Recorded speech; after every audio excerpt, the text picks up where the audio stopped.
ओम नमः सिद्धिभ्यः ओम नमः सिद्धिभ्यः ओम नमः सिद्धिभ्यः। मंगलमय मंगले करन वीतराग्य विज्ञान नमो तार जाते भई अरिहंतादि महान करे मंगल करे हो ग्रंथ करन के का जाते मिले समाज सब पावे निज पद राज। इस भव तरु का मूल जानऊ मिथ्या भाव ताको कर निर्मूल अब करिए मोक्ष उपाय। संतप्त मानस शांत हो जिनके वे वर्धमान महान जिन बिजरे हमारे। मोक्ष मार्ग प्रकाशक 7-8वां अधिकार स्वाध्याय में है।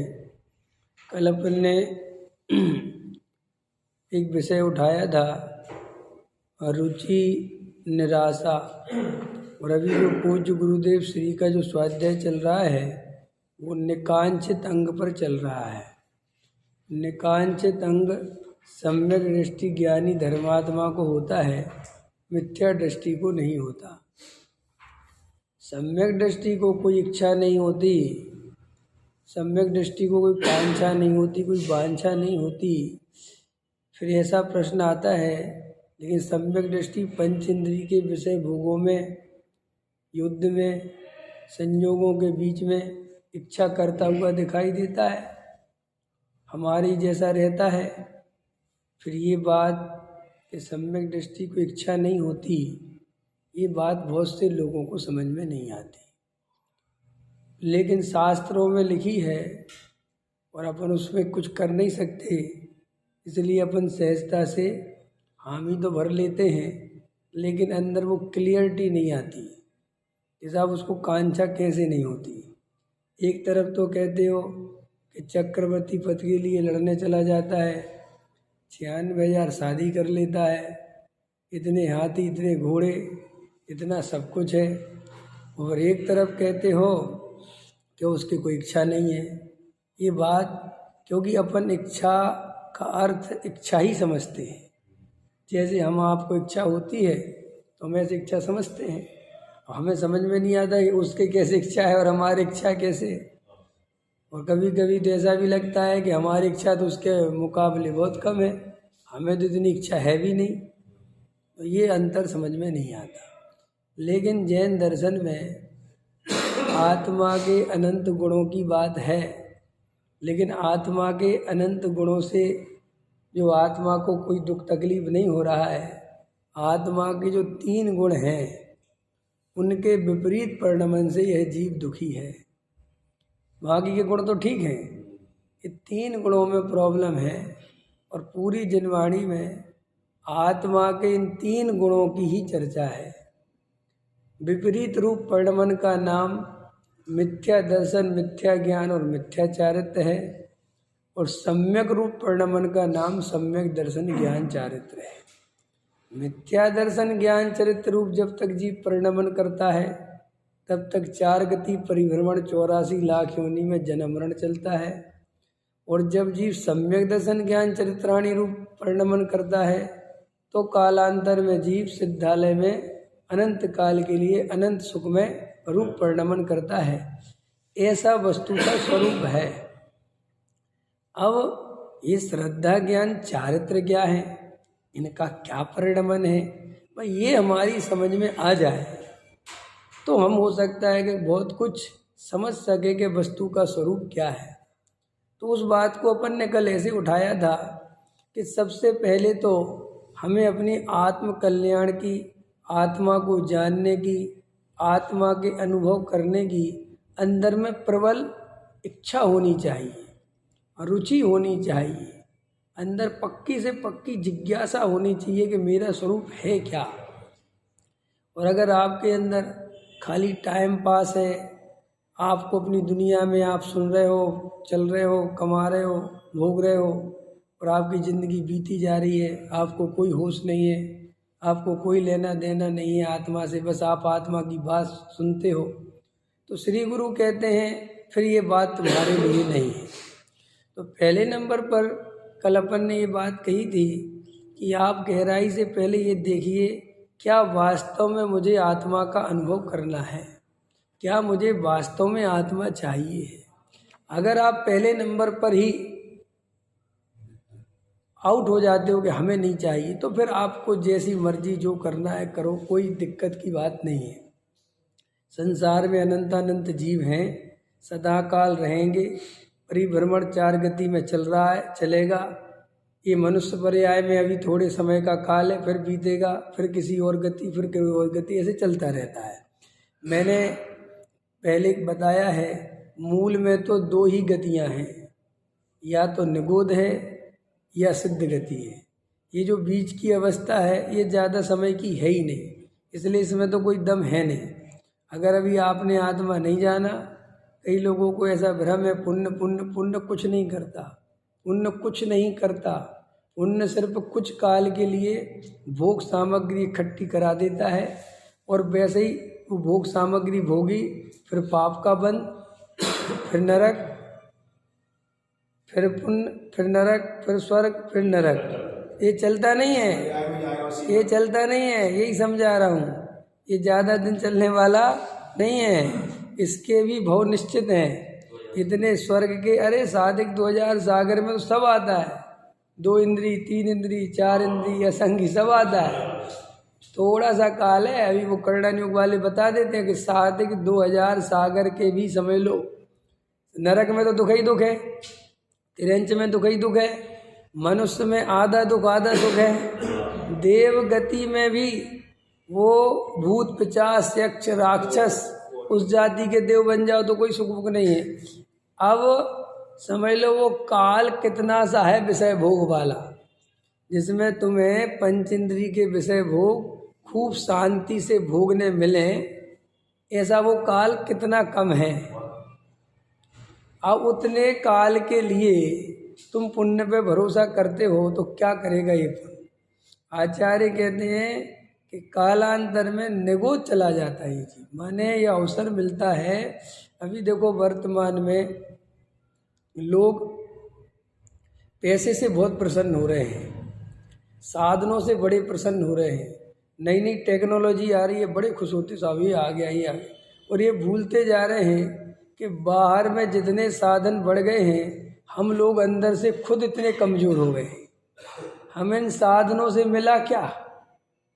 तुम्हारे हाथ में मोबाइल आ गया, तुम्हें कौन सा सुख मिला मोबाइल से? कि साहब सुविधा हो गई, सुविधा और सुख में अंतर है। सुविधा का नाम सुख नहीं है, क्या बोलो इस बात को। सुविधा को भ्रम से इस दुनिया ने, आज के लोगों ने सुविधा को सुख का पर्यायवाची मान लिया है। तो इतनी बड़ी गलती हो गई कि पूछो मत, इससे बड़ी गलती कुछ है ही नहीं। सुविधा सुख कैसे हो सकती है? मैं यहाँ से आपके घर जाना चाहता हूँ, नॉर्मल जाता पैदल चल के 10 मिनट में पहुँच जाता, स्कूटर से 2 मिनट में पहुँचे, तो इसमें सुख क्या है? इसमें सुख क्या है? आप 2 मिनट में पहुँचे या 10 मिनट में पहुँचे, वहाँ मिलना क्या है, क्या होना क्या है? साहब हम अब जो है अमेरिका 19 घंटे पहुँच सकते, तो क्या हो जाएगा? पहुँच जाओगे आप 19 घंटे पहुँचे को क्या हो जाएगा? कि हमारा काम निपट जाएगा, तो काम निपटना सुख का कारण थोड़ी है। और 19 घंटे में जो आपने आकुलता खरीदी, क्योंकि अब 19 घंटे वो प्लेन का टिकट, और अमेरिका जाना आसान हो गया तो आपको इच्छा जग गई अमेरिका जाने की। पहले कठिन था तो शायद इच्छा ही नहीं होती, क्योंकि जितनी सुविधाएं बढ़ी उतनी इच्छाएं भी बढ़ी, और मूल में इच्छाएं दुख का कारण है, सुविधाएं सुख का कारण नहीं है। क्या बोला मैंने? इच्छाएं दुख का कारण तो हैं, लेकिन सुविधाएं सुख का कारण। बोलिए, चलो और बताओ। आपने जो शादी बढ़िया से बढ़िया रंग रोगन अच्छी जमा ली, आजकल शादी बड़ी हाई फाई होने लगी, लेकिन हमारा खुद का क्या हुआ? शादी बाहर से तो बहुत बढ़िया होने लगी, लेकिन हमारे पेट की क्या हालत है? वो जो खाना रखा हुआ है वो हम पे खाया भी नहीं जाता, हम बैठ के खाने भी नहीं मिलता। आपने अपने लिए क्या किया? प्रश्न ये है, आपको क्या मिला? आज फास्ट फूड आ गया, सुविधा आ गई साहब, कहीं भी कुछ क्या आया, वो सड़ा गला खाना जो हमारे रोगों को, हमारे शरीर को खराब कर रहा है, हम इन्हें सुविधा मानते हैं। तो हमें थोड़ा गहराई में विचार करना ही पड़ेगा कि ये जो वर्तमान का काल है, इसमें जो हमें सुविधाएं मिल रही हैं और दुनिया बहुत खुश हो रही है, ये सुविधाएं नहीं है, ये सब ये तो हमारे दुख को बढ़ा रही हैं, हमारी शरीर की शक्ति सामर्थ्य घटा रही। क्यों? अब जो स्कूटर आ गए, सबके घरों में आ गए, पैदल चलना बंद हो गया। अब पैदल चलना है तो उसके लिए अलग से समय निकालो।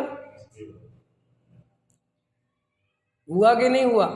और हम 10 मिनट 30 मिनट पैदल चलते थे, आपके घर जाना था, स्कूटर नहीं होता था, तो हमारा चलने का भी लाभ होता था और हमें अलग से उसके लिए कोई कुछ करना नहीं पड़ता था। तो जिंदगी में ये जो सुविधा भोगी स्थिति बन रही है, ये हमें बहुत कम, ऐसे एक क्षेत्र में नहीं, ऐसे धर्म के क्षेत्र में आ जाओ, अब जगह जगह ये पंच कल्याणक, जगह जगह ये शिविर, जगह जगह इतने प्रवचन, ये तो आपको क्या लग रहा? बहुत अच्छा, बहुत अच्छा। क्या हो रहा है? वो इतनी भरमार हो गई है कि आप उसकी वैल्यू खत्म हुई जा रही है। अब आप लोगों को पंच कल्याणक देखने के भाव खत्म हो गए, अब पंच कल्याणक की महिमा खत्म हो गई, क्योंकि अब कुछ क्या करें, हमारी इच्छा से ज्यादा अगर मिलेगा तो क्या होगा? आपको इतनी इच्छा है, अब क्या करोगे?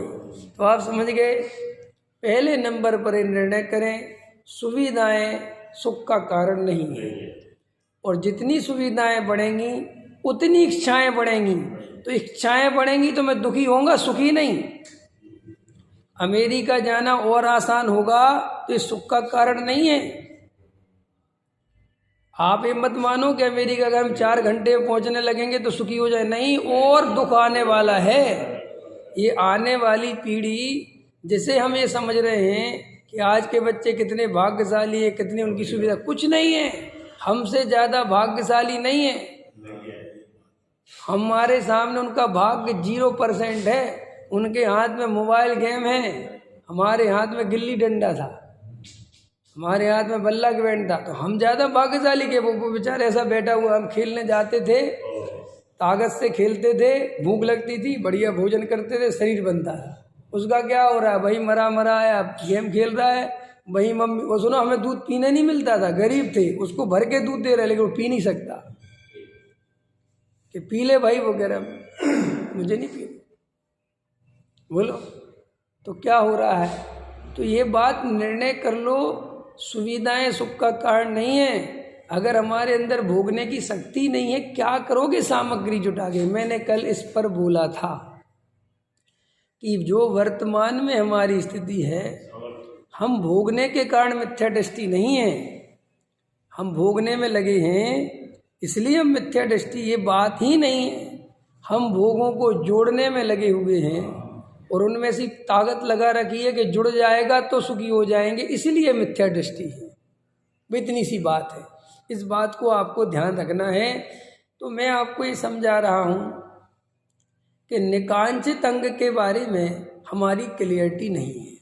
श्रद्धा, ज्ञान और चारित्र, जैन दर्शन ये बात सबसे पहले करता है कि अगर आपकी श्रद्धा विपरीत है तो आपके ज्ञान और चारित्र की कोई वैल्यू नहीं है। इसको ऐसे समझ लो, अगर मेरा अभिप्राय खोटा है तो मैं कितने पूजा पाठ, भक्ति, स्वाध्याय, कुछ भी संयम को सब बेकार है, सीधा सा गलत है। कितने ही मुझे शास्त्रों का ज्ञान हो और मैं अभिमान में चढ़ा हुआ हूँ, तो वो शास्त्रों का ज्ञान 2 कौड़ी का है कि नहीं? और एक सम्यक दृष्टि धर्मात्मा है, उसको कोई ज़्यादा शास्त्रों का ज्ञान नहीं है, कोई उसके बहुत संयम आचरण नहीं है, तो भी श्री गुरु कहते हैं वो प्रशंसा के योग है। तो ये श्रद्धा, ज्ञान और चारित्र की जो बात है, इनका स्वरूप समझना चाहिए। तो सम्यक दृष्टि माने जिसकी श्रद्धा सम्यक हुई है, जिसका ज्ञान सम्यक हुआ है, लेकिन चारित्र में अस्थिरता है, चारित्र की हीनता है, अपने स्वरूप में नहीं रम पाता है, ये उसकी पुरुषार्थ की कमजोरी है। तो अभी देखो, सम्यक दृष्टि जब पंचेंद्रिय के विषय भोगों में प्रवृत्ति करते देखा जाता है, तो वो चारित्र गुण के विकार है। काय का विकार है? वो चारित्र की तरफ से है, श्रद्धा की तरफ से तो उन पंचेंद्रिय के विषय भोगों को, उन स्त्री पुत्र कुटुंब परिवार को अनित्य, क्षणभंगुर, संयोग, संयोगी भाव, आश्रव भाव, दुख रूप ही जानता है। काय में? श्रद्धा में। काय में जानता है? श्रद्धा। भाव में तो कहोगे भाव में जानता कि भाव में जाने तो वो भाव ही नहीं बचे, भाव तो उसको उठता ही है, तभी तो वो स्वरूप परिणमन करता है। अगर उसे विषय भोगने का परिणाम नहीं उठे तो कैसे? जैसे देखो, उदाहरण समझ लो तुम, हम किसी से लड़ना नहीं चाहते, अभी प्राय ऐसा होता है कि हमें बिल्कुल नहीं लड़ना भाई साहब, अब लेकिन वो सिर पे ही आ जाए और वो लड़े बिना माने ही नहीं, तो हमें भी लड़ना पड़ेगा कि नहीं पड़ेगा? बोलो, है? वो होता है ना, कौन सी हिंसा होती है सम्यक दृष्टि के? 4 हिंसा में से विरोधी हिंसा, आरंभी और उद्योगी और विरोधी। ये तो संकल्पी हिंसा तो उसके होती नहीं। तो संकल्पी हिंसा का मतलब ही होता है कि वो सामने से जाके किसी को मारे, ऐसा सम्यक दृष्टि के भाव ही नहीं होता, और श्रद्धा की तो बात ही नहीं है। अब लेकिन कोई उसे आगे मारे तो उस समय भी वो यही कोशिश करता है कि भैया लड़ाई मत करो, कोई फायदा नहीं है, लेकिन फिर भी सामने वाला नहीं माने तो लड़ना। अब जिस समय वो लड़ रहा है उस समय भी उसकी श्रद्धा उस लड़ाई को अच्छा मान रही है क्या? बोलो, वो तो उसी समय चाह रहा है ना कि जी यार समझ जाए तो झगड़ा मिट जाए। बोलो, इसे अब ये श्रद्धा और चारित्र का अंतर यहाँ तो समझते हो, लेकिन अपने अंदर नहीं समझते।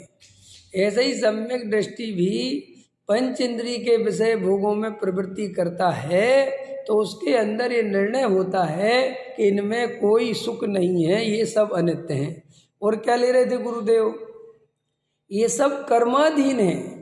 भूल से भी स्त्री पुत्र कुटुंब परिवार संयोग संयोगी भाव, इनका कर्ता भोक्ता हमें नहीं बनना है। ये सब भाव दिखेंगे, ये सब जड़ की क्रिया दिखेगी, स्त्री कुटुंब परिवार दिखेंगे, तुम्हारी इच्छा के अनुसार परिणमन करते भी दिख सकते हैं। तुमने पत्नी से कहा कि आज अरहर की दाल बनाना, और घर पे गए तो अरहर की दाल बन गई, तो श्री गुरु कहते ऐसी मान्यता मत रखना कि मैंने कही सो बन गई। आज अरहर की बननी थी, उन पुद्गलों का ऐसा ही परिणमन होना था और ऐसे ही भाषा में निकलना था, ऐसी कर्म के उदय से इच्छा होनी थी। इसमें मेरा रंच मात्र भी कोई लेना देना नहीं है। अगर ये श्रद्धा आप कायम रख सकते हैं तो आप सम्यक दृष्टि रह सकते हैं। बोला, अब इसके लिए क्या करना है? अरहर की दाल की इच्छा रोकनी है, बनवाना रुकवाना है। बोलो, क्या करना है? कि भाई साहब तुम्हें कुछ नहीं करना, तुम्हें ये श्रद्धा करनी है कि मैंने नहीं बनवाई, जो बननी थी सो बनी है। इसको ले रहे थे गुरुदेव कि ये सब कर्माधीन व्यवस्था है। एक तो पुद्गल की अपनी योग्यता तो ले रहे थे ना कि सम्यक दृष्टि युद्ध लड़ने गया तो उसी समय उसका क्या श्रद्धान है कि ये जड़ की क्रिया जड़ में है, ये जो मेरे को लड़ने का भाव है ये दुख रूप है। देखो कितना गजब है। अच्छा है कि नहीं? और मैंने तुम्हें लड़ने का भाव इसलिए समझाया कि वो तुम समझ सकते हो, वो दुख रूप लगता है। तो जब उतना सम्यक से तो समझ गए ना अभी तुम विषय भोगों में नहीं लगा पाते वो चीज, तुम प्रतिकूलता में तो लगाना आता है तुम्हें, हाँ अनुकूलता में नहीं आता लगाना। ये हमारी तकलीफ है। ऐसा नहीं है कि हमारी श्रद्धा हर चीज में मिथ्या दृष्टि है, हमारी श्रद्धा कहीं कहीं तो सम्यक दृष्टि है। जैसे देखो अपन लड़ना नहीं चाहे थे, अब लड़ते तो हैं, तो वहाँ तुम्हारा सम्यसर कायम है। लेकिन अपन क्या होता है, जब पंचेंद्रिय के विषय भोग अनुकूल मेता में जाते हैं तो वहाँ भूल जाते हैं, वहीं से वो गलती हो जाती है। अपन वहाँ कर्तृत्व भी लगता है, सुख भी लगता है, मजा भी आता है। अब आचार्य कहते जैसे वहाँ तुम लड़ाई के काल में जैसी तुम्हारी श्रद्धा और चारित्र्य में भेद पड़ा था, ऐसा भेद अगर तुम्हारा अनुकूल संजोगों में और पड़ जाए तो हो गया काम, बढ़िया हो गया। सम्मेलन कितना सरल हो, वहाँ भूल जाते, वहाँ बेहोश हो जाते। इतनी सी बात है। दवाई खाते हो तो दवाई में सम्मेलन कायम रहता है ना, लेकिन रसगुल्ला खाते हो तो वो सम्मेलन छूट जाता है। अब आचार्य कह रहे जैसे तुमने दवाई खाई थी जिस श्रद्धा के साथ कि खाने योग्य नहीं है, मजबूरी है, खाए बिना नहीं रहा जा सकता वरना बीमार पड़ जाऊंगा, तो देखो दवाई सम्यक रूप हो गई ना। ऐसे ही रसगुल्ला भी ऐसे ही खाना कि इसमें कोई सुख बुक नहीं है। कहीं मैं तो अपने स्वरूप में रम जाता तो मुझे रसगुल्ला खाने का विकल्प ही नहीं आता। अगर मैं अपने स्वरूप में रहता तो एक घर गृहस्थी की मेरे को रहना ही नहीं पड़ता।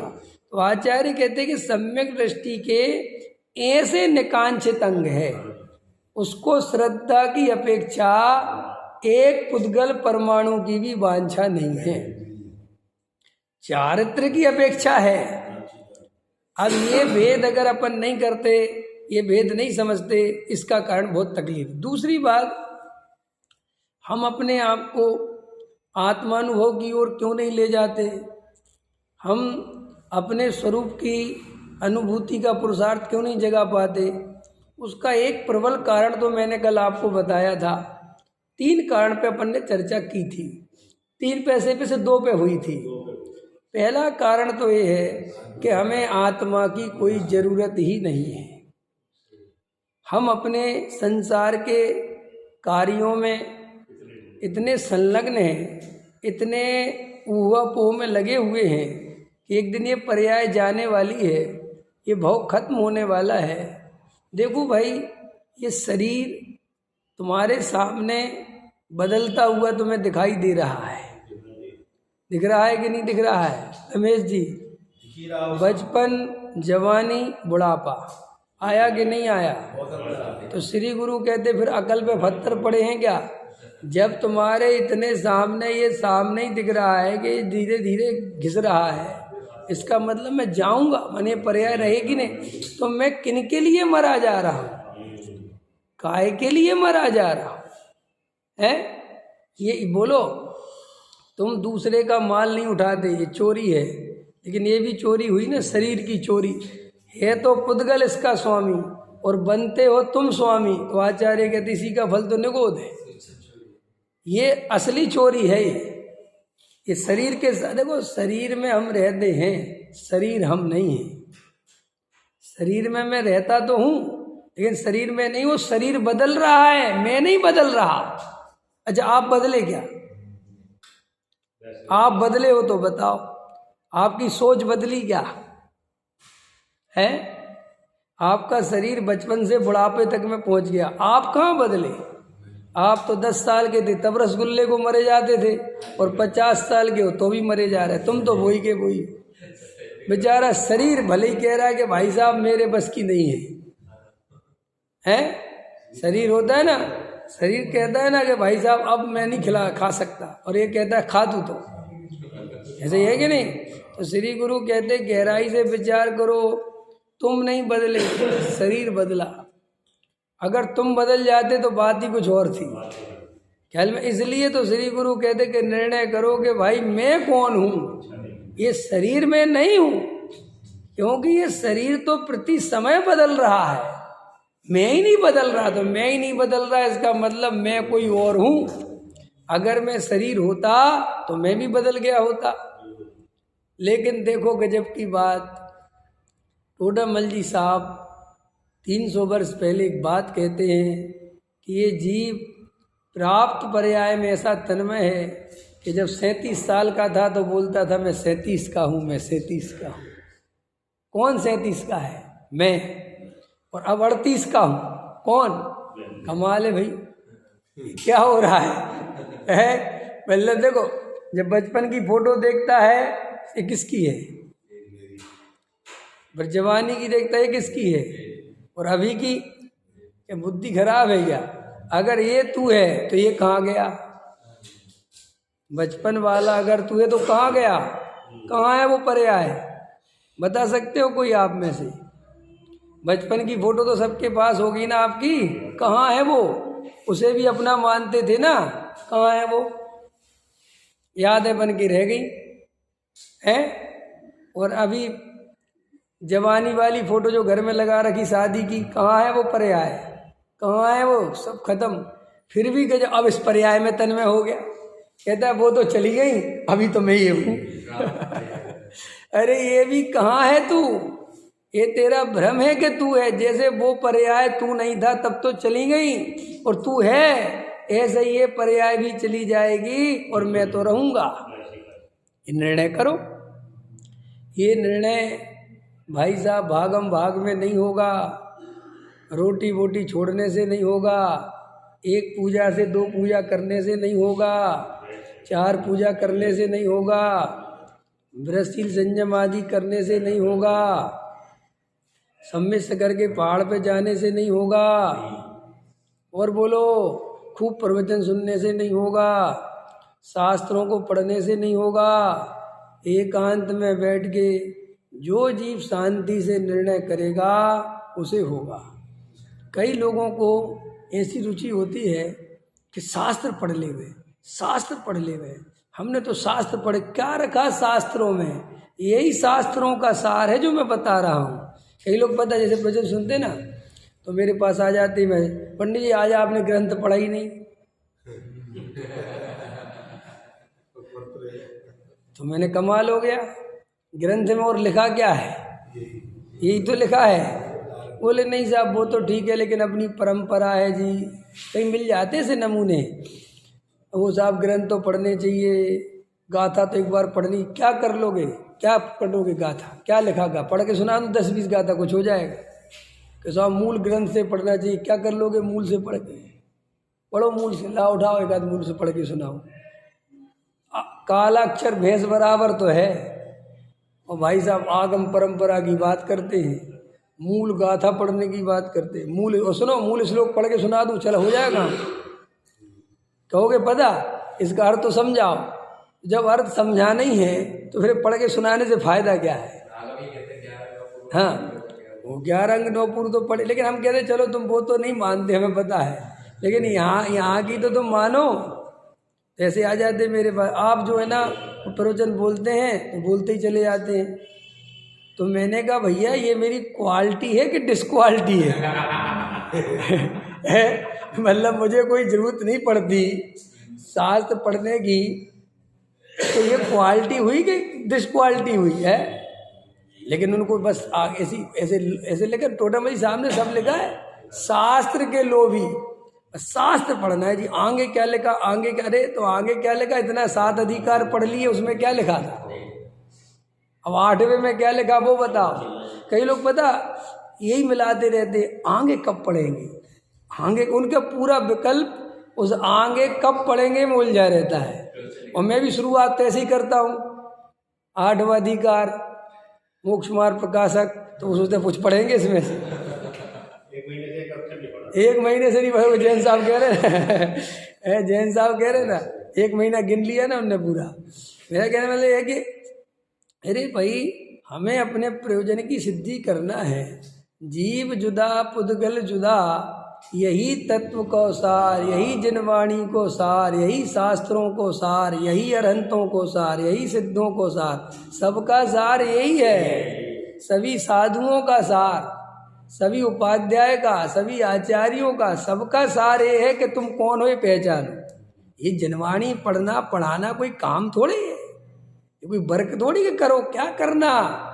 ये आत्मज्ञान ही ज्ञान है, शेष सभी अज्ञान। क्या शास्त्रों में लिखा, कहाँ लिखा, नहीं लिखा। अरे भाई, एकांत में बैठ के ये जो परिणमन चल रहा है वस्तुओं में, इसमें से अपना परिणमन कौन सा है, अपनी वस्तु कौन सी है, मेरा क्या स्वरूप है, ये बैठ के शांति से देख। शास्त्रों में इसी की बात लिखी है, यही नहीं पहचानते। और वो शास्त्रों में तो लिखा है, पहचानना तो फिर भी खुद को ही पड़ेगा। शास्त्र तो कह रहा है कि जीव जुदा पुद्गल जुदा, अभी जो कह तो दिया उसने, अब क्या करें कि अब जाके देखो ये ऐसा है कि नहीं। आश्रव दुख रूप है। अरविंद जी बताओ, आश्रव सुख रूप के दुख रूप बताओ भैया, कोई बताओ। आश्रव सुख रूप के दुख रूप। रमेश जी कितने पैसे लिख दे लो, वो हमें कह रहे कितने पैसे लेने बाजार में, बाजार में कितना उधारी पड़ी है 10-20 लाख की, तो 15 लाख की है, गई चली गई। तो किस किस से लेने, सबके नाम याद हैं, दे देंगे लो। अब वो सकल भूल गए लेकिन पैसा नहीं भूले। है 15 लाख खा के भग गया, ये नहीं भूले, सकल भूल गए।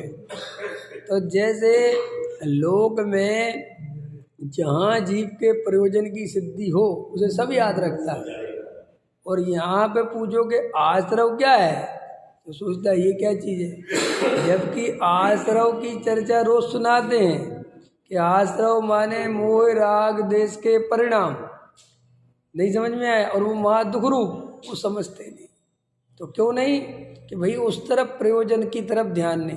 तो आचार्य कहते हम तुमसे कह भी देंगे कि आश्रव दुख रूप है, और तुम याद भी करके चले आओ कि आश्रव दुख रूप है, तो इससे होना क्या है, वो आश्रव दुख रूप है माने वो आश्रव बाहर नहीं है भैया, मेरे ही अंदर जो राग देश के परिणाम है यही आश्रव है, और ये दुख रूप है, ये देखना है। ख्याल में है ना, उस पर काम करना, वर्क करना है।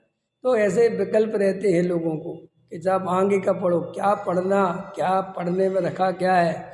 भैया सब पढ़ के सब सार बता रहे हैं कि ये सार है जिनवाणी का। हमने ये जितने भी ग्रंथ पढ़े, अब हम बिना ग्रंथ के बोल रहे, इसलिए बोल रहे हैं कि उन सबका सार ये है, ये हमें समझ में आ गया है। वो कुछ नहीं है वहाँ, बात को यहाँ से वहाँ से 10 तरीके से समझाया है, लेकिन समझाई यही बात है कि तुम अपने आत्म स्वरूप को पहचान लो। और गुरुदेव क्या ले रहे थे, अनेकांत ले रहे थे। एक कोई मुमुक्षु ने प्रश्न किया कि आप सब जगह दुख ही दुख बताते हो, जहाँ देखो दुख, जहाँ देखो दुख, जब देखो दुख, तो भाई सुख कहाँ है। कितना अच्छा पूछा, पुण्य में दुख, पाप में दुख, संसार में दुख, महाव्रत में दुख, मुनि व्रत में अपने स्वरूप को नहीं जाए दुख, सब जगह दुख, तो सुख कहाँ है। तो गुरुदेव ने क्या कहा कि सुख है ना, अपनी आत्मा में सुख ही सुख है, अपने स्वरूप में सुख ही सुख है। एक बार उस तरफ देख तो सही, एक बार नज़र कर तो सही, लेकिन वहाँ तो देखता नहीं। और क्या ले रहे थे कि पुण्य को धर्म मानना एकांतवाद है, पुण्य को धर्म मानना एकांतवाद है, विभाव में ही मस्त रहना ये एकांतवाद है, अपने त्रिकाली गायक भगवान आत्मा को नहीं पहचानना, और मोह राग देश रूप ही अपने को मानना। क्या नहीं, क्या पकड़ में आया। अरे हमें एकांतवादी कहते हैं, कुछ गुरुदेव क्या कहते हैं कि हमें कह रहे एकांतवादी, कि असली अनेकांतवादी हमें के पूछो क्यों, कि हम दोनों बातों को मानते हैं कि भाई पर्याय में विभाव है और द्रव्य में अपना त्रिकाली स्वभाव शुद्ध है। तो हमने अनेकांत माना कि तुमने, और तुमने क्या किया, आत्मा कोई शुद्ध बुद्ध नहीं है, अभी तो राग ही द्वेषी है, अभी तो कसाय वाला है, अभी तो मोही है। तो तुम एकांतवादी हुए कि हम। ये मोह राग देश के काल में आत्मा शुद्ध है कि नहीं, बताओ राजेश जी।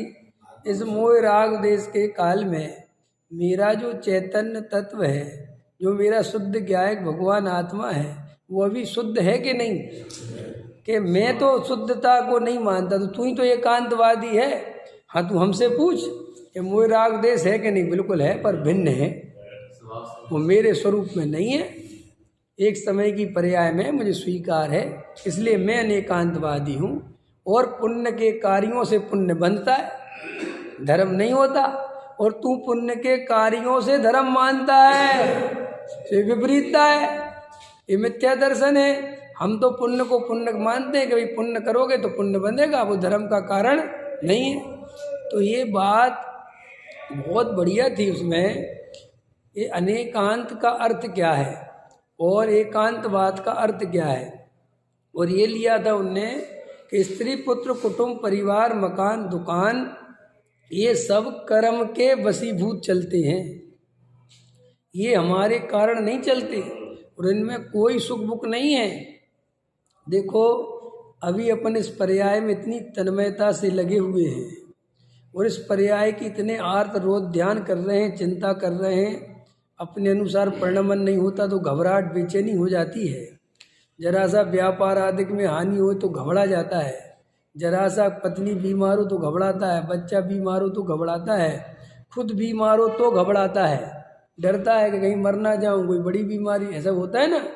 आचार्य कहते सुन, तू इतनी सी बात में घबरा रहा है, अभी तो तूने आत्मा नहीं जाना तो तुझे अनंत निगोद अनंत संसार अनंत नरक पड़ा हुआ है, वहां क्या करेगा है।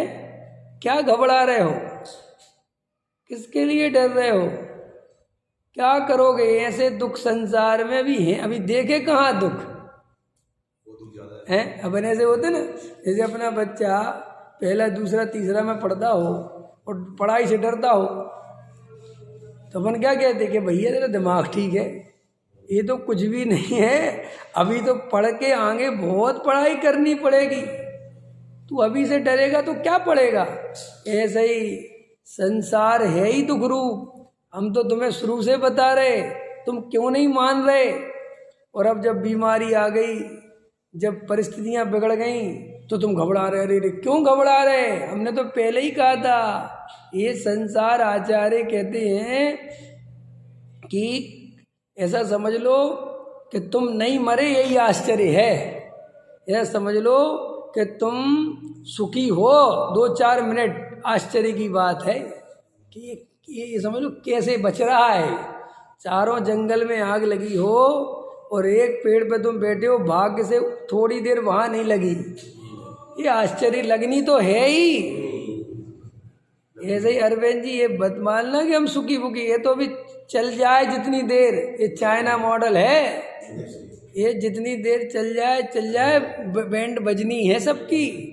ये शरीर खोखला है, ये इसमें रोग पल रहे हैं, सब हो रहा है, धीरे धीरे धीरे धीरे बुझ रहा है ये, और आपको समझ नहीं आ रहा है क्योंकि हम इतने विषय भोगों में लगे हैं कि हमें कुछ हो। विषय भोग माने गलत शब्द नहीं पकड़ना मेरा, भोगने में नहीं, जोड़ने में। इस शब्द को लिखो फिर से लिखो। पंचम काल के जीव, पहले का तो पंचायत बोलते नहीं, वर्तमान के पंचम काल के जीव विषय भोग भोगने में नहीं लगे, विषय भोगों की कल्पना में और उनके जोड़ने में लगे हुए हैं। इसलिए ये तो बिल्कुल ही मत मानो कि मैं भोग रहा हूँ, भोगने की तो औकात नहीं है, कोई सामर्थ्य। मैंने कल कहा था, हमारी ना छोड़ने की सामर्थ्य बची है ना भोगने की।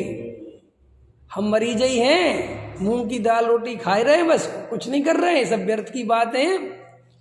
गृहस्थ में रहने से कोई भोगी नहीं हो जाता और सन्यासी बनने से कोई योगी नहीं हो जाता। समझ में आया कि नहीं आया। ये तो भैया समझ लो बाहर से ऐसे कपड़े वपड़े पहन लेते हैं, ठीक है कि नहीं, और खड़े हो जाते हैं और एक दूसरे को दिखाने में लगे रहते कि मैं सुखी हूँ। क्योंकि अब हम तुम्हें अपने दुख और बता दें तो क्या कहते हैं, अपने घाव मत दिखा देना दोस्तों, लोग हाथों में नमक लिए घूमते हैं, कहते नमक लेके घूमते हैं कि भाई छिड़को तो छुपा लो, और हम क्या एक्टिंग कर रहे हैं सुखी होने की? सुखी बुखी कुछ नहीं है, हैं? ये कहावत है, काने से काना कहो तुम पे पर है टूट, और धीरे धीरे पूछ लो कैसे गई फूट। ऐसे ही अपनी है, तुम्हारे नज़दीक बैठे तो अभी जैसे मिले ना तुम्हें, और क्या, अरे बहुत बढ़िया भाई साहब, अरे बहुत अच्छा, अरे भाई साहब बढ़िया, अच्छा अच्छा बहुत बढ़िया, और हम थोड़े लंबे बैठ जाएं, हैं? क्यों? 2-4 मिनट में तो हमारे साहब बढ़िया, अच्छा, हम थोड़े लंबे बैठ जाएं। लंबे बैठते ही अब और बताओ भाई, अब भैया क्या बताए कि अब असली टेप रिकॉर्डर तो अब चालू हुआ है असली टेप रिकॉर्डर तो अब बजा, इसके पहले तो डुप्लीकेट था। असली बात तो अब आई है कि ये है, बोलो ये हमारी स्थिति है कि नहीं है?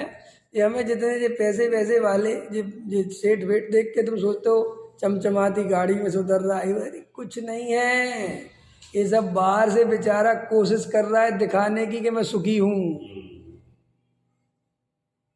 अंदर से तो बहुत बुरी हालत है, अनंत आकुलता में चल रहा है, अनंत आकुलता बड़ी पड़ी है। लेकिन क्या करें, 4 आदमी के सामने जाता है तो ऐसा लगता, क्यों कि वो तुमसे ही तो टिका हुआ है, तुम उसे तड़पती हुई नज़रों से देखते हो कि ऐसा मैं बन जाऊं। वो इसी बात का तो सुख भोग रहा है थोड़ा बहुत, और बेचारे के पास सुख है कहाँ, नहीं समझ में आया। जैसे मान के चलो ये जो बड़े बड़े अभिनेता हैं, और होता भी है, ये जो बड़े बड़े नेता अभिनेता हैं और ये बड़े बड़े उद्योगपति हैं, अगर ये निकले रास्ते से और इनका जो VIP सिक्योरिटी विक्योरिटी, मोई मारने फारने को कोई नहीं मारता, ये आपको पता नहीं, ये जो तामझाम फैलाते हैं इसलिए कि जनता को पता चले कि हम आ रहे हैं। समझ में आया? थोड़ा हमारा सिक्का तो लगे कि हम कुछ हैं। अगर मान के चलो यहाँ मुकेश अम्बानी को अभी ऐसा घुमा दो ना कुर्ता पजामा पहना के, और बताओ मत क्या मुकेश अम्बानी मर जाए बेचारा, क्यों कि यही तो एक सुख है। वो जब राजेश खन्ना जब स्टारडम पे था, तो जब वो ऐसा आता था कहीं और वो अपनी गाड़ी खड़ी करता था, वो कहीं जाता था, जब बाहर आता तो गाड़ी पे उस पर लिपस्टिक ही लिपस्टिक लगी रहती, मैंने उसकी गाड़ी को चूमती थी लड़कियाँ, इतना ज़बरदस्त स्टारडम था उसका। अब उसने स्टारडम होगा पूरा 15 साल 10 साल, अब भाई साहब एकदम से उसका दीपक बुझ गया, वो स्टारडम ख़त्म हो गया। और स्टारडम ख़त्म हुआ तो सुनो क्या स्थिति बनी कि जब वो ऐसा खड़ा होवे और वे मीडिया वाले उसके पास ना आवे, दूसरे एक्टरों के पास जावे, तो इतना डूब गया, इतना दुख में चला गया, इतना डिप्रेशन में चला गया कि शराब पी पी के मर गया। सोचो तुम क्या समझते हो, यही तो सुख है एक, और कोई सुख है नहीं। ये नेता अभिनेता, ये मोदी जी ऐसे निकलते और ऐसे हाथ हिलाते हैं और लाखों की जनता खड़ी रहती है, इतना सुख है। अब आप इसे सुख मानते हो तो बोलो अब हम क्या करें, इसमें क्या सुख है पहले तो ये बताओ। लाखों लोग तुम्हें देख के ऐसा देखें, अब इसमें सुख मानते अपन, यही तो मिथ्या है। क्या सुख मिलता है इसमें? आदमी इसके लिए भूखा रह जाता है, आदमी एक पैर पे खड़ा रह जाता है। मोदी 75 साल का होने वाला है, वो भाग रहा है इधर से उधर, इधर काहे के लिए, ना बीवी ना बच्चे ना कुछ, काहे के लिए, वो बस। तो आप समझ गए, ये संसार में तुम जिन्हें सुख समझ रहे हो, जिनको सुखी समझ रहे हो, वे तुम्हारे कारण थोड़ा बहुत सुख का अनुभव करते हैं। और अगर तुम उन्हें सुखी ना समझो, उनकी तरफ देखो ना तो बहुत गिलानी से भर जाए। अभी वास्तव में ये जो अच्छे सही साधु हो ना, सही ऋषि मुनि, जो वर्तमान में बहुत कम दिखाई देते हैं, तो चक्रवर्ती का मान ऐसे गल जाता था उनके सामने खड़े खड़े कि मेरी यार कोई इज्जत ही नहीं समझे। अब आजकल तो क्या साधु संती सेठियों को आगे बुला रहे हैं, बड़े बड़े पैसे वालों को आगे बुलाए, तो उनको लगता है जब महाराज ही हमारी इतनी इज्जत कर रहे उसका मान कैसे गले। और सोचो बात, कोई सच्चा साधु हो और सेठिया आवे और कहे इसको पीछे लगाओ लाइन में, जैसे सवार है वैसे ही आएगा और मुझे कोई लेना देना नहीं है, तो वो तो वहीं मर जाए, आएगा नहीं वो। ऐसे ही अपने मुनिराज ऐसे जंगल में बैठे हैं एकांत में बैठे हैं और चक्रवर्ती आ रहा है तो देख लेते थे चक्रवर्ती राजा ठाट बाट आ रहा है तो और ध्यान में बैठ जाते थे शांति से, ठीक है आने दो।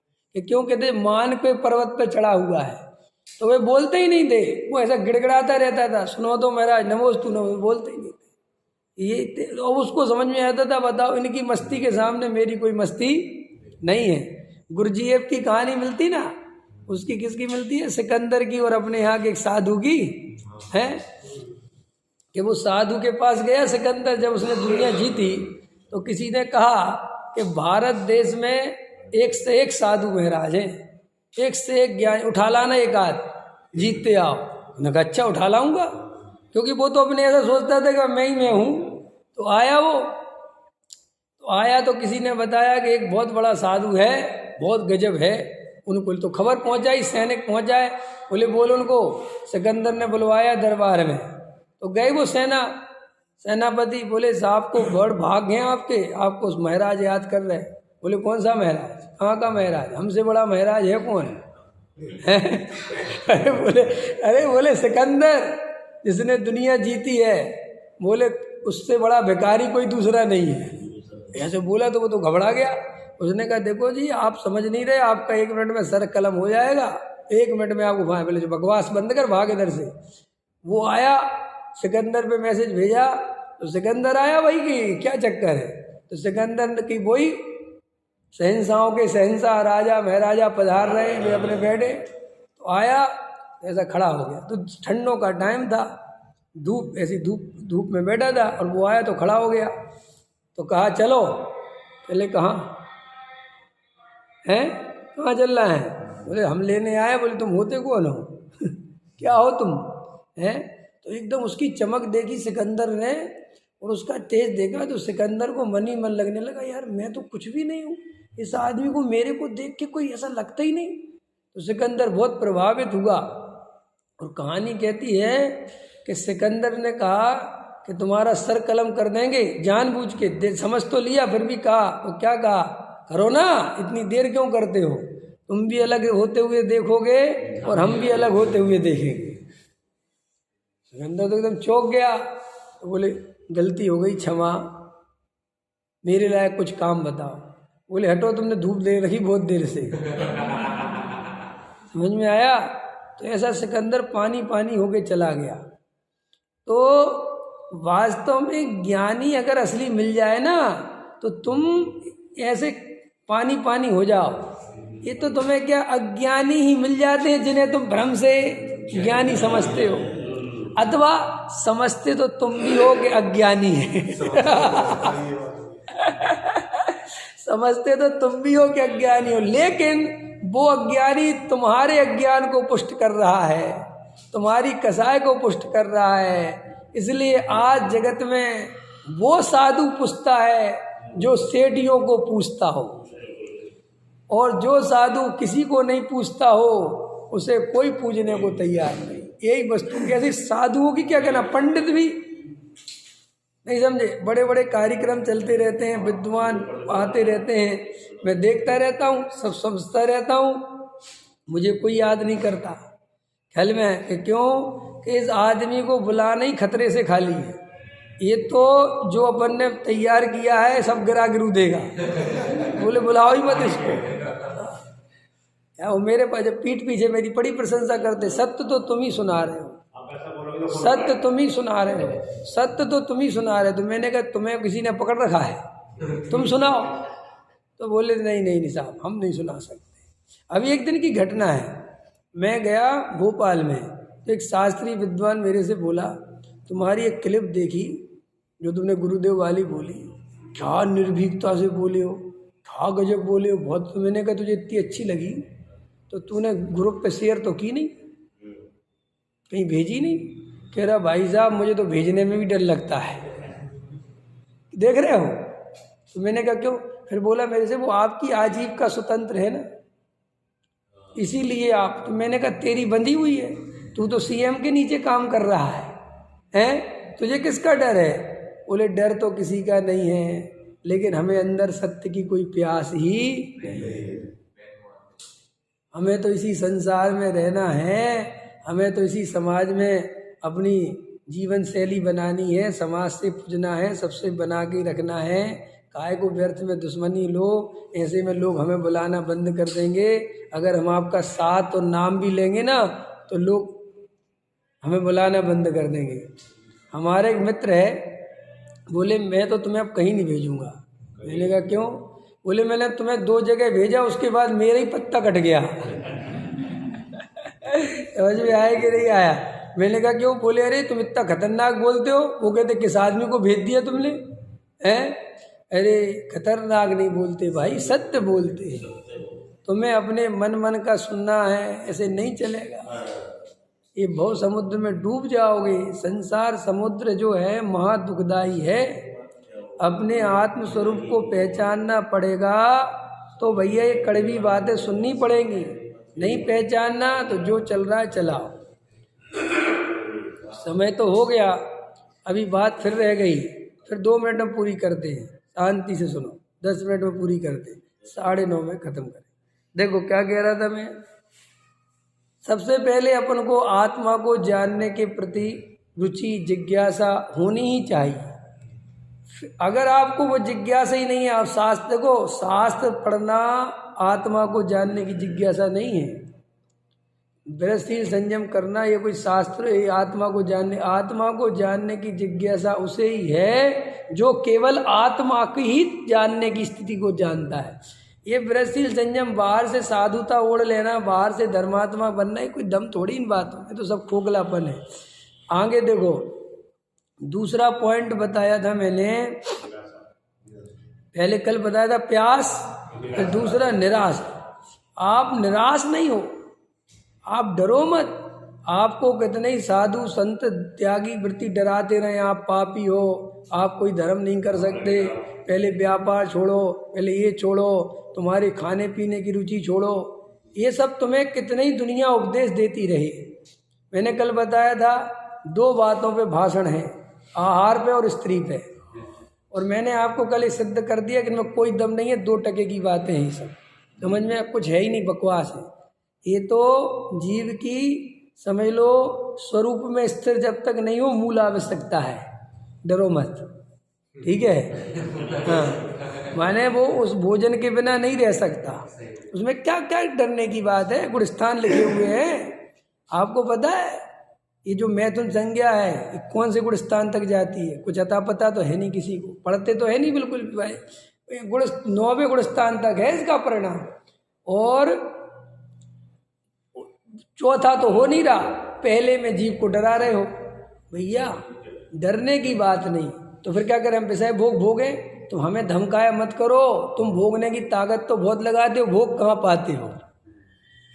ये मुझे मत बोला करो कि हम भोग, क्या जा भोग लेना, खा ले जो खाना है, जा खा के दिखा, जा।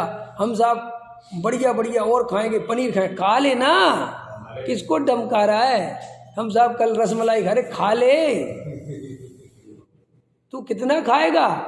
किस पे हुड़क दिखाता है? और छोड़ के कौन सा तू धर्मात्मा हो जाता है? देख, तू छोड़ता है तो भोगा नहीं जाता। इसलिए क्या खतरनाक बोल रहा हूं मैं? तो छोड़ता है इसलिए कि भोगा नहीं जाता। लेकिन ये कहूंगा कि भोगा नहीं गया इसलिए छोड़ा, तो इसकी तो कोई कीमत नहीं है, कोई नंबर नहीं मिलेंगे। लेकिन ये कहूंगा कि मैंने धर्म के लिए छोड़ा, तो नंबर मिलेंगे। ऐसे ही तो होता है। दान दिया नहीं जाता, दान तो बेचारा देता है। अंदर समझ में आएगा, वो देना पड़ता है उसे। दान जिस दिन आदमी अंदर से देना, वो तो परिणति ही अलग है। सम्यक दृष्टि के अलावा कोई दान नहीं दे सकता।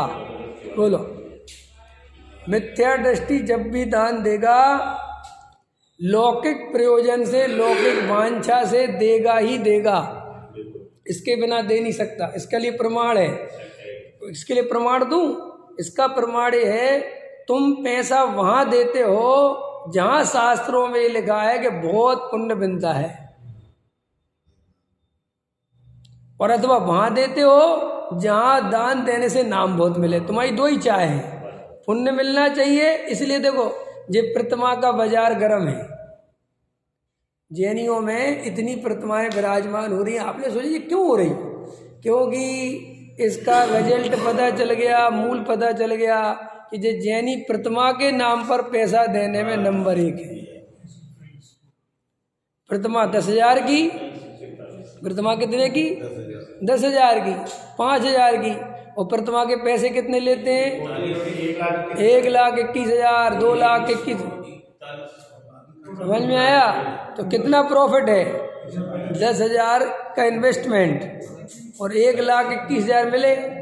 अब एक सुनो मेरी बात, अब मान के चलो अपन 100 प्रतिमाएं करा दें तो सीधे 1 करोड़ हो गए हैं। तो अब लोग कह रहे कि जे इतनी प्रतिमाएं क्या करें? तुम्हारी जब आदतें ऐसी पड़ी हुई हैं कि तुम प्रतिमा के बिना दान नहीं दे सकते, तो भैया वो तो होना ही है। फिर दूसरा, तुम मान के लिए दान देते हो, तो ये क्यों है? ये साइड इफेक्ट क्योंकि सम्यक दर्शन नहीं है, आत्मज्ञान नहीं है, और मिथ्या दृष्टि जीव इन्हीं प्रयोजनों से दान कर सकता है, इस और कुछ नहीं कर सकता। तो लेने वाले भी मिथ्या दृष्टि और देने वाले भी मिथ्या दृष्टि, समझ गए? तो भैया फिर बाद में ढूंढते फिरते हो, नहीं मिल रहे सम्यक दृष्टि। कहाँ से मिलेंगे सम्यक दृष्टि? कैसे मिलेंगे सम्यक दृष्टि? हैं? आज अपन धर्म के नाम पर कितना पैसा खर्च करने को तैयार है, प्रतिमाओं के नाम पर, इसके नाम पर, लेकिन एक वास्तविक तत्व ज्ञान के लिए, एक सम्यक दर्शन की बात के लिए अपन क्या करने को तैयार है? क्या पड़ी हमें? इसलिए ये बात अच्छे से समझ लें कि ये दान वगैरह भी मान के लिए ही जाता है। सम्यक दृष्टि ही दान कर सकता है, सम्यक दृष्टि ही दया कर सकता है, सम्यक दृष्टि ही पूजा भक्ति करता है, सम्यक दृष्टि ही वो सारी बातें जो धर्म के नाम पर है वो सम्यक दृष्टि ही करता है। मिथ्या दृष्टि उनका ढोंग करता है। क्या कहा मैंने? क्योंकि सम्यक दृष्टि के अंदर से आचरण आता है। क्या कहा मैंने? सम्यक दृष्टि का आचरण अंदर से आता है और मिथ्या दृष्टि का आचरण बाहर से आता है, परंपरा से आता है, शास्त्रों से आता है, सत्संग से आता है। आप पकड़ गए कि नहीं पकड़ गए? हैं? एक आदमी ने दुनिया में सबसे बड़े धर्मात्मा होने की सोची कि मुझसे बड़ा कोई धर्मात्मा होना नहीं चाहिए। तो उसने क्या किया? दुनिया के सारे दर्शनों का अध्ययन किया और उन दर्शनों में जो सबसे बड़ा उनका नियम बताया गया उस नियम को पालने लगा। ऐसे सब नियम पालने लगा। कितने नियम हो गए कि भाई 15-20 नियम हो गए उसके, और वो बहुत बड़ा धार्मिक हो गया। दुनिया जहाँ जहाँ, अरे आपका ये नियम है, ओ जो जैनियों का था मैं नहीं करता, ओ जैनी भी सब सबसे बड़ा। फिर किसी ने कहा कि ये सब तो बहुत अच्छी बात है, लेकिन तुम इससे अहंकारी हो गए हो, तुम्हें थोड़ा विनयशील होना चाहिए। तुमने कहा वेरी गुड, विनय भी साध लेंगे। क्या कर लेंगे? जय जिनेन्द्र। कैसी है मेरी विनय? अब तो ठीक है, अब तो घमंडी नहीं हूँ। क्यों? विनय को ऐसा साधा जाता है? विनय ऐसे सत्ती है? अरे भाई तेरे अंदर से आती चाहिए विनय। ये तेरे अंदर से, तू तो ये सब ओढ़ता चला जा रहा है कि ये बताओ तुम्हारा नियम क्या है? कि हमारे यहाँ साहब नियम है कि पानी छान कर पीना। बिल्कुल, कल से नियम हो गया। और बोलो, और क्या नियम है तुम्हारे यहाँ? हमारे यहाँ नियम है साहब ऐसे ऐसे खाना पीना। लो साहब नियम। तो ये तो सब क्या है? कोई आचरण थोड़े ही है। ये तो भाई दूसरों के द्वारा, परंपरा के द्वारा बताया गया, तुमने ओढ़ लिया। अंदर से आया क्या? दया का भाव अंदर से आया क्या? करुणा का भाव अंदर से आया क्या? प्रश्न तो ये है। दान का भाव देखो, हमारा दान का भाव कैसा है? अच्छा, दान का भाव कैसा है? ये जो बड़े बड़े दान इकट्ठा करने वाले होते ना, ये पता पर्दे के पीछे क्या चर्चा कर दी? माहौल बनाना है, माहौल। अरे नहीं पता आपको? अरे तुम जैन साहब से पूछ लिया करो, ये कोई कम विद्वान थोड़ी है। क्या बनाना है? माहौल बनाना, माहौल। अरे यार इतना सीधा है, मैं क्या बताऊं। वो ऐसा बोलते हैं ये बड़े बड़े प्रतिष्ठा, माहौल बनेगा, माहौल। ये माहौल कैसे बनेगा? सुनो माहौल कैसे बनेगा? कि जो प्रवचन करता है ना, उसको इशारा कर देते हैं कि आज अपन को दान इकट्ठा करवाना है। ठीक है, एक तो इशारा ऐसे कर दिया, तो ये क्या करता है, लास्ट के 15 मिनट मोड़ देता है प्रवचन को दान पे, ऐसा ऐसा घुमा देता है, गुगली होती ना गुगली, घुमा देता है और फिर एकदम दान पे भाषण चालू हो जाता है।